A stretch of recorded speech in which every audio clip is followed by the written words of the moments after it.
Patay ang isa umanong hold-upper sa Abad Santos Corner, Mayhaligue Street sa Maynila. Ayon sa mga otoridad, armado at nanlaban kasi ito kaya't napilitan silang paputukan ng suspect. May news to go si Haji Rieta. Patay ang lalaki ito na suspect sa pang-hold up sa isang babae matapos may pagpalitan ng putok sa mga pulis sa bahagi ng Abad Santos Corner, Mayhaligue Street sa Maynila kagabi. Ang lalaki na armado pa ng kalibre 38 na baril ay nakilala sa pangalang Litong Baba. Ayon kay Police Superintendent Ernesto Tendero ng Station 2 ng Manila Police District, napilitan daw silang putokan ng suspect nang manlaban siya. Nagkataon naman na nagpapatrolya yung pulis natin. Nakipagputukan na to. Nakipagputukan na sa amin.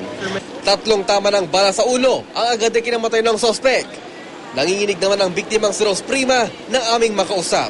Kwento niya, pauwi na raw siya galing sa trabaho nang harangin siya ng 2 lalaki. May 2 lalaki mong sumunod sa akin. Tapos bigla po akong inakbayan. Tapos yung isa po, tinutukan po ako ng patalim. Pasalamat niya na ibalik sa kanyang bag niya na nagdala man ng mahalagang gamit.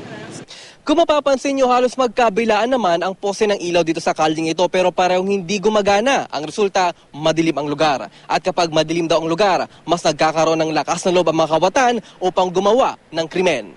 Ito rin daw ang reklamo ng ilang nakatira rito. Dapat po may nag-robing po na mga tanod. Tapos may din yung pulis na umiikot-ikot. Kasi ilaw din po kasi ang dilim eh. Payo naman ng pulisya, maging alerto ang mga residente. Kapag naman sila naglakad, huwag sila maglalakad na nagsosolo dahil gabi. Kung maaari, kung maglakad sila, may kasama sila palagi. Haji Rieta, GMA News.